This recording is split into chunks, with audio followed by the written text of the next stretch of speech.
Liturgia de la Palabra de hoy jueves 3 de diciembre. Memoria de San Francisco Javier, presbítero. Del libro del profeta Isaías. Aquel día se cantará este canto en el país de Judá. Tenemos una ciudad fuerte. Ha puesto el Señor para salvarla murallas y baluartes. Abran las puertas para que entre el pueblo justo, el que se mantiene fiel, el de ánimo firme para conservar la paz, porque en ti confió. Confíen siempre en el Señor, porque el Señor es nuestra fortaleza para siempre, porque Él doblegó a los que habitaban en la altura, a la ciudad excelsa la humilló hasta el suelo, la arrojó hasta el polvo, donde la pisan los pies de los humildes, los pasos de los pobres. Palabra de Dios. Al Salmo respondemos: bendito el que viene en el nombre del Señor. Te damos gracias, Señor, porque eres bueno, porque tu misericordia es eterna. Más vale refugiarse en el Señor que poner en los hombres la confianza. Más vale refugiarse en el Señor que buscar con los fuertes una alianza. Bendito el que viene en el nombre del Señor. Ábranme las puertas del templo, que quiero entrar a dar gracias a Dios. Esta es la puerta del Señor, y por ella entrarán los que viven fieles. Te doy gracias, Señor, porque me escuchaste y fuiste para mí la salvación. Bendito el que viene en el nombre del Señor. Libéranos, Señor, y danos tu victoria. Bendito el que viene en el nombre del Señor. Que Dios desde su templo nos bendiga. Que el Señor nuestro Dios nos ilumine. Bendito el que viene en el nombre del Señor. Proclamación del Santo Evangelio de Jesucristo según San Mateo. En aquel tiempo, Jesús dijo a sus discípulos: no todo el que me diga, Señor, Señor, entrará en el reino de los cielos, sino el que cumpla la voluntad de mi Padre que está en los cielos. El que escucha estas palabras mías y las pone en práctica, se parece a un hombre prudente que edificó su casa sobre roca. Vino la lluvia, bajaron las crecientes, se desataron los vientos y dieron contra aquella casa, pero no se cayó, porque estaba construida sobre roca. El que escucha estas palabras mías y no las pone en práctica, se parece a un hombre imprudente que edificó su casa sobre arena. Vino la lluvia, bajaron las crecientes, se desataron los vientos, dieron contra aquella casa y la arrasaron completamente. Palabra del Señor. Queridos hermanos y hermanas, por toda esta situación de salud seria que he vivido, no pude empezar con ustedes el inicio del Adviento, pero en el nombre del Señor Jesús, compartiendo este jueves 3 de diciembre, por primera vez después de este proceso en el que aún me encuentro de recuperación, porque esta etapa en la que me encuentro es la más delicada en todos los aspectos, pero quiero unirme lo más pronto posible para compartir con ustedes la palabra de Dios. Sabemos que el Adviento es un tiempo de esperanza, no es Navidad, es preparación a la Navidad. Y en este tiempo de preparación a la Navidad aparecen muchos personajes que nos ayudan precisamente a prepararnos para recibir la Navidad. Y uno de esos personajes importantes es el profeta Isaías. Ustedes bien saben que al profeta Isaías se le conoce como el profeta de la esperanza. ¿Por qué profeta de la esperanza? El pueblo de Israel en el tiempo del profeta Isaías vivía situaciones de yugo, de esclavitud, de desánimo, de desesperanza, de desilusión, de confusión, incluso de dudar si realmente Yahvé Dios estaba con ellos.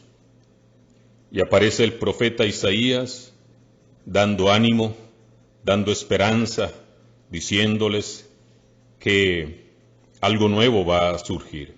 Y ciertamente todas esas palabras de ánimo y de esperanza se hicieron realidad en el nacimiento del Señor Jesús, y el pueblo aprendió a caminar en esperanza, incluso sin haber visto esas realidades que el mismo profeta estaba anunciando en su momento. Hermosísimas las palabras que hemos escuchado hoy y que debemos hacer nuestras, porque la palabra de Dios es para nosotros hoy, que también vivimos tiempos de desánimo, de desesperanza, de desilusión, de confusión, con valores que se han perdido totalmente, como los valores morales, los valores cristianos. Y entonces debemos asumir estas palabras del profeta Isaías hoy para nosotros, que quizás nos vemos sumidos en la desesperanza, en la desilusión, en el cansancio, en la fatiga. Abran las puertas para que entre el pueblo justo. Y vean, hermanos y hermanas, el que se mantiene fiel, ese pueblo justo que se mantiene fiel, el de ánimo firme para conservar la paz, porque en ti confió.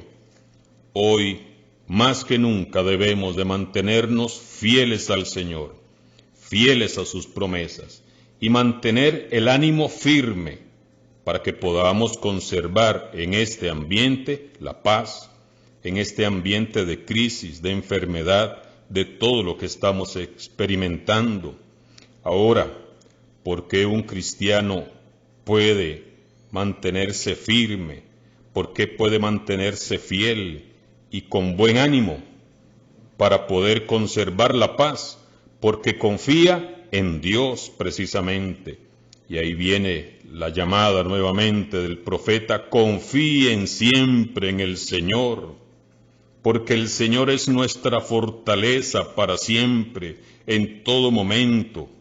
Él es nuestra única esperanza, nuestra única fortaleza. No lo es el dinero, el poder, el placer, las vanidades, las fiestas, los regalos. Es el Señor. Y hermosísimo también el Salmo 117, que nos dice por qué debemos de confiar en el Señor. Te damos gracias, Señor, porque eres bueno, porque tu misericordia es eterna. ¿Por qué debemos de confiarnos y fiarnos del Señor? Porque Él es bueno, porque su misericordia es eterna. Miren, hermanos y hermanas, si quieren escuchar un testimonio vivo, real de lo que es la misericordia de Dios, me tienen a mí, Padre Adrián Martín de la Trinidad, que el sábado 28 de noviembre a las 11 de la noche, el doctor Delgado, cirujano del Hospital Enrique Baltodano Briceño, me dijo: Padre, usted se está jugando la vida en este momento. Lo tenemos que operar. Y yo pensaba que, bueno, seguramente el otro año o mañana o pasado mañana. Era ya en ese instante. Imprime un documento y me dice firme aquí porque esta operación es grave, tiene muchas consecuencias. Y ahí firmé, confiando en la misericordia del Señor, porque Dios actuó en cada una de esas personas que a medianoche me intervinieron a lo largo de aproximadamente 3 horas. Y aquí estoy, porque el Señor ha sido misericordioso, su misericordia es eterna, porque el Señor es bueno. Más vale, dice el salmista, refugiarse en el Señor que poner en los hombres la confianza. Más vale refugiarse en el Señor que buscar con los fuertes una alianza. Y por eso, confiando en Dios, firmé ese documento que decía que mi operación era seria, era grave y podía incluso quedar ahí. Pero mi confianza estaba puesta en el Señor, y las 2 personas que estaban afuera del hospital, que me llevaron a emergencia, una amiga querida y un amigo vecino querido, estaban allá afuera, esperando, orando, confiando, porque eran las únicas 2 personas que en ese momento sabía que me estaban interviniendo quirúrgicamente. Por eso, hermanos, ¿cuál miedo? ¿Cuál desconfianza? Si Dios es bueno, si Dios es misericordia, su misericordia es eterna, por eso más vale refugiarse en el Señor que poner nuestra confianza en las cosas de este mundo. Y el capítulo 7 de San Mateo nos recalca precisamente esto que estamos diciendo. Dice el Señor Jesús a sus discípulos: no todo el que me diga Señor, Señor, entrará en el reino de los cielos, sino el que cumpla la voluntad de mi Padre que está en los cielos. Y como lo he dicho cientos de veces, no es cuestión de ir a misa, salir con cara de bueno, porque ya fui a misa, y no hacer nada, y no cumplir la voluntad de mi Padre, y no cumplir la voluntad de Dios. ¿Y cuál es la voluntad de Dios? Hacer el bien, perdonar, amar, visitar enfermos, poner en práctica la vida cristiana, si no nos sirve de nada. Lo está diciendo Jesús, no lo dice el Padre Adrián. Si ustedes solo me dicen Señor, Señor, pero no cumplen la voluntad del Padre, que es ser misericordioso, no sirve de nada. Toda la meditación que me llevó esos 10 días en el hospital Enrique Baltodano me hizo pensar en lo siguiente. Viendo tanta necesidad que yo mismo experimenté, estando ahí, se me caían las vías, me pasaba de todo, y todos los enfermeros y enfermeras ocupadísimos, habían operados de cáncer, había gente más enferma que yo, y no podían asistirme así con que yo hiciera un chasquido de dedos. Si llegaran los enfermeros de turno, no iban a llegar.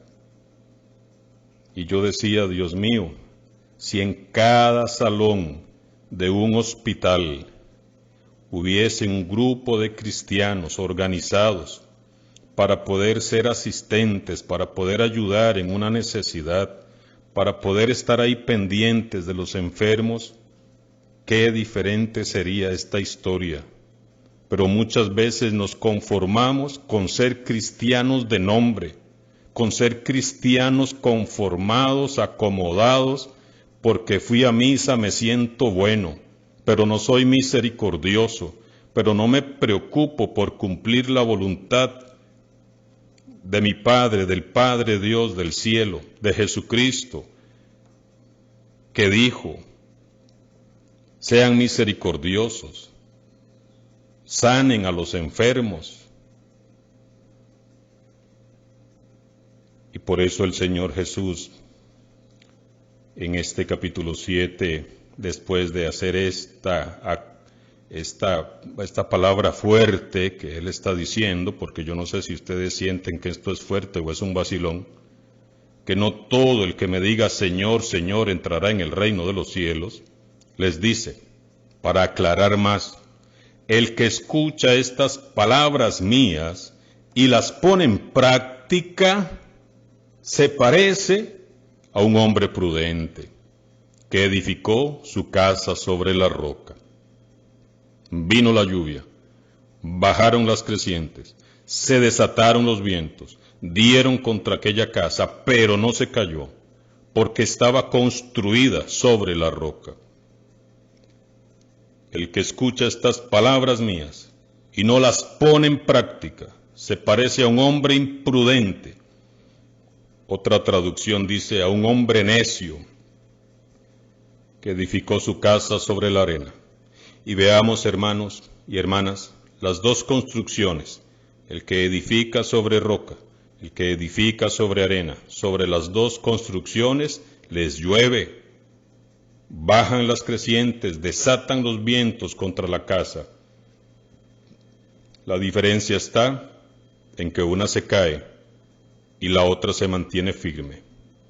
El asunto es sobre quién o sobre qué estamos edificando nosotros nuestra vida cristiana, nuestra vida de fe. ¿Sobre cuál roca? ¿Sobre la roca firme de Jesucristo? ¿Sobre la roca firme de su Evangelio? ¿Sobre la roca firme de las buenas obras? ¿De las obras de misericordia? ¿O sobre la arena? ¿Sobre lo superficial? ¿Sobre tradiciones, costumbres de este mundo? Sobre la arena de este mundo, poder, dinero, placer, apariencias. ¿Sobre quién o sobre qué estamos construyendo nuestra vida cristiana, nuestra vida de fe? ¿Somos prudentes o somos necios? ¿Cuál de las dos realidades es la nuestra? Meditemos, reflexionemos. Estamos en Adviento, recordemos que el Adviento es un tiempo muy parecido a la Cuaresma, porque también nos hace un llamado a la conversión, a preparar el camino al Señor. Preparemos el corazón a nuestro Dios, no pensando en el amigo secreto, no pensando en qué me van a regalar, sino en qué voy a regalarle a Jesús. Y esos regalos que Jesús quiere recibir los recibe a través de los enfermos, a través de los ancianos. Me duele montones porque yo siempre lo he dicho y lo sé, pero me lo confirmaron. Están por saturarse los hospitales de viejitos, de adultos mayores, porque las familias, con tal de no tenerlos en estos tiempos de supuesta fiesta, encierran a sus ancianos en los hospitales y los dejan ahí. Eso no es ser cristiano, eso no es poner en práctica el Evangelio. Así que meditemos este duro llamado que hoy, jueves 3 de diciembre, nos hace el Señor. Estamos empezando el Adviento. Que demos una respuesta firme, de fe, de convicción, a este llamado que nos hace la liturgia de la palabra. Que así sea. Y que la bendición de Dios Todopoderoso, Padre, Hijo y Espíritu Santo, descienda sobre ustedes y les acompañe siempre. Amén.